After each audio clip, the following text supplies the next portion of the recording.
संतोष, good morning. बहुत बहुत शुक्रिया अपना समय देने के लिए। इसी के साथ संतोष बताइए कि आपकी स्टॉक कॉल्स कहाँ पे हैं, कहाँ पे है आपकी नज़र?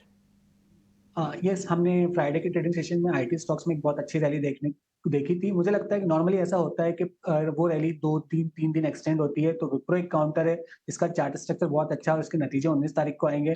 यहाँ पे इसका स्ट्रक्चर देखें तो वीकली चार्ट में यहाँ पे कप एंड हैंडल फॉर्मेशन का ब्रेकआउट है, डेली चार्ट में एक फ्लैग फॉर्मेशन का ब्रेकआउट है।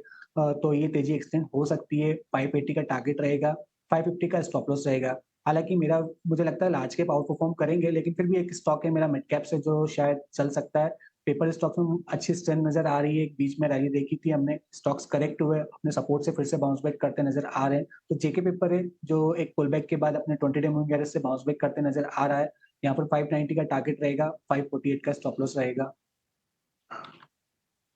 कॉल संतोष की तरफ से अगर आप देखें तो क्लियरली ये राय आ रही है कि फिलहाल जो है वो शॉर्ट की पोजीशंस ना बनाएं, उसको थोड़ा सा अवॉइड करें। बाय ऑन डिप्स की ही रणनीति निफ्टी और बैंक निफ्टी में अपनाएं। पर जैसा कि डिम्पी भी हाईलाइट कर रहे थे कि 52,000 एक क्रूशल सपोर्ट लेवल है निफ्टी बैंक के लिए। अगर वो टूटता है तो थोड़ा सा चिंताजनक हो सकता है। उसके बाद 51,800 के बाद और भी गिरावट हम आते हुए देख सकते हैं। तो ये कुछ इंपॉर्टेंट लेवल्स हैं जो कि आपको ध्यान में रखने हैं।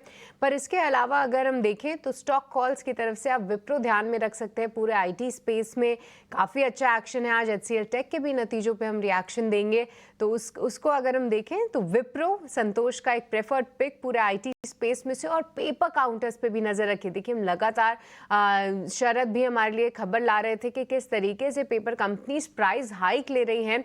और बीते 15 दिन में ही 15-20 दिन में ही उन्होंने 2 बार अपने प्राइजेस बढ़ाए हैं। काफ़ी सारे स्टॉक्स में एक्शन है। जेके पेपर जो कि अच्छी तेजी दिखा रहा है, एक अच्छे अप ट्रेंड में है, अब अपने सपोर्ट लेवल्स के पास आया है। यहाँ पे आप खरीदारी कर सकते हैं। 590 का टारगेट यहाँ पे लगाना है, 548 का यहाँ पे आपको स्टॉप लॉस मेंटेन करना है। तो ये थे संतोष के दो एक और एक्सपर्ट हमारे साथ जुड़ गए हैं, प्रशांत सावंत और रत्नेश गोयल। प्रशांत जी और रत्नेश जी, आप दोनों का बहुत शुक्रिया, स्वागत है 18 और स्वदेश पर। प्रशांत जी, शुरुआत आपसे आपके शेयर पर पहले कर लेते हैं, उसके बाद हम स्टॉक्स पर आ जाएंगे। सर बताइए, क्या है आपकी ट्रेडिंग कॉल्स आज की? जी, Abhishek ji, Dimpy ji, Srishti, good morning to the panel और सभी दर्शकों को नमस्कार। तो मुझे लग रहा है ये एक बहुत अहम हफ्ता रहेगा। बजट के 1 हफ्ते पहले हम ये वीक कहाँ क्लोज़ होता है, ये क्रूशियल होगा। काफ़ी वोलेटिलिटी रह सकती है, तो संभल के ट्रेड करना चाहिए, पोज़ीशंस कम रखने चाहिए। मेरा फर्स्ट पिक होगा नाल्को। मेटल्स में मुझे लग रहा है एक अच्छी स्ट्रेंथ नज़र आ रही है, काफ़ी दिनों के कंसोलिडेशन के बाद। सो नाल्को में मेरा स्टॉप लॉस होगा 185 स्पॉट क्लोजिंग बेसिस। टारगेट मेरा होगा 225 से लेके 230, 225, 230। नेक्स्ट पिक मेरा होगा पीआई इंडस्ट्रीज। यहाँ पे मेरा स्टॉप लॉस होगा स्पॉट 3840, 3840। यहाँ से मुझे लग रहा है कि जो टारगेट होगा वो 4050, 4050 एंड हायर हो सकता है। ओवरऑल रिस्क रिवॉर्ड काफी अच्छा है और मैं थोड़ा पोजिशनल अप्रोच रखना चाहूंगा इस हफ्ते में और क्वांटिटी कम रखना चाहूंगा।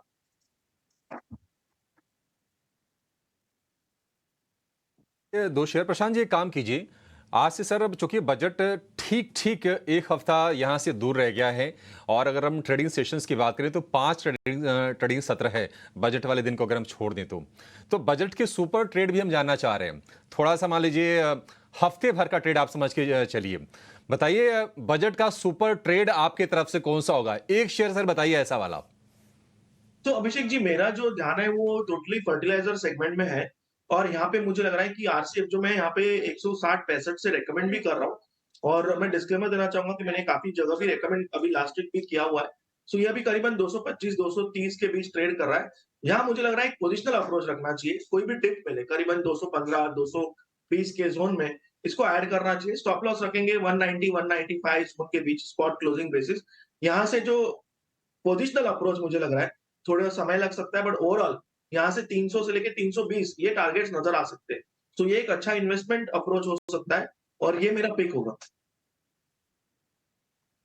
300 से 320 थोड़ा सा बाय ऑन डिप्स वाला शेयर है ये। 195-200 रुपए के बीच में आप स्टॉप लॉस लगा लीजिएगा। 300 तक ये शेयर जाएगा, 300 से 320 रुपए की रेंज में। ये हो गया बजट का आपका सुपर ट्रेड। बजट यानी 18 स्वदेश, और लगातार जैसे जैसे हम बजट के करीब जाएंगे आपको सिर्फ बजट से जुड़ी हुई चीजें ही आपको मिलेगी, और बजट के एक से बढ़ के एक ट्रेड हम अपने एक्सपर्ट्स के जरिए खोजने की कोशिश करेंगे बाजार में। और उस बाजार में जहां पर मोमेंटम है, बहुत तेज शेयर भी चल रहे हैं, तो थोड़ा सा काम ट्रिकी हो जाता है। रत्नेश जी, आप बताइए सर, बहुत शुक्रिया आपका समय देने के लिए। बताइए आपके स्टॉक्स कौन से हैं आज के? गुड मॉर्निंग एवरीवन, सभी दर्शकों को सुप्रभात। तो 2 बाय कॉल रहेंगे। मुझे ऐसा लगता है कि थोड़ा-सा जो मोमेंटम है अभी भी कंसोलिडेशन के साथ में स्टॉक स्पेसिफिक कंटिन्यू रह सकता है। तो जो पहला रहेगा विप्रो। विप्रो में काफ़ी लंबे टाइम के बाद में काफ़ी अच्छा एक ब्रेकआउट यहाँ पे देखने को मिल रहा है। तो मुझे ऐसा लगता है कंसोलिडेशन के बाद में वापस से कहीं न कहीं तेज़ी ली जा सकती है इसमें। तो इसमें एक या तो पोजिशनल या इंट्राडे दोनों तरफ से एक इसमें ट्रेड लिया जा सकता है। तो विप्रो में जो टारगेट मुझे दिखाई देते हैं, वो ₹585 का जो स्टॉप लॉस बनता है, ₹548 का। और दूसरा मुझे ऐसा रहेगा कि रिलायंस में हमको लास्ट में थोड़ा-सा कंसोलिडेशन देखने को मिला, यहाँ पे एक फ्लैग पैटर्न बन रहा है, तो इसका ब्रेकआउट मैं अज़्यूम कर रहा हूँ कि इसका ब्रेकआउट इस हफ्ते हमको आते दिख सकता है रिलायंस में। तो रिलायंस में 3150 का स्टॉप लॉस लगा के 3280 का टारगेट यहाँ पे दिखाई देता है।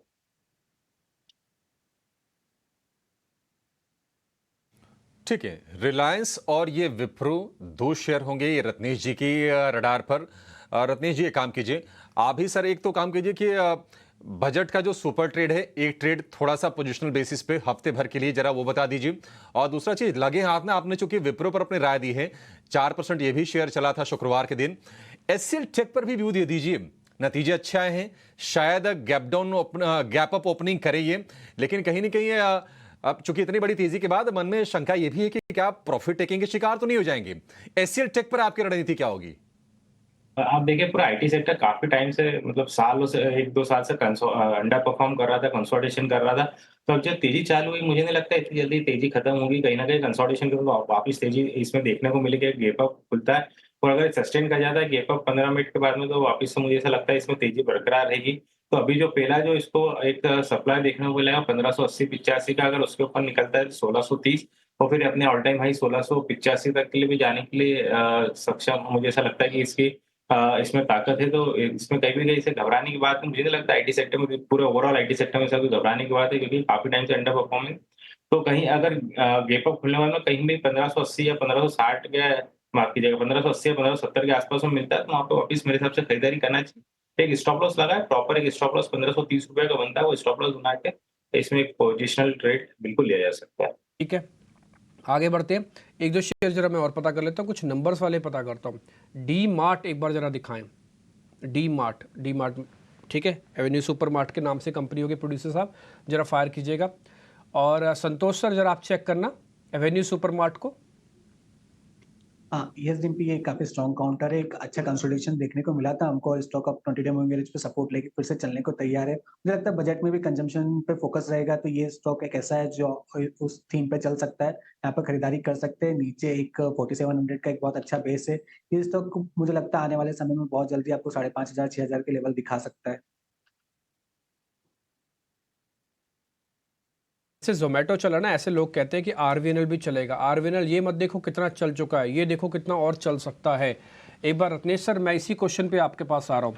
ये मत देखो कितना चल चुका है, ये बताओ कितना और चलेगा आरवीएनएल।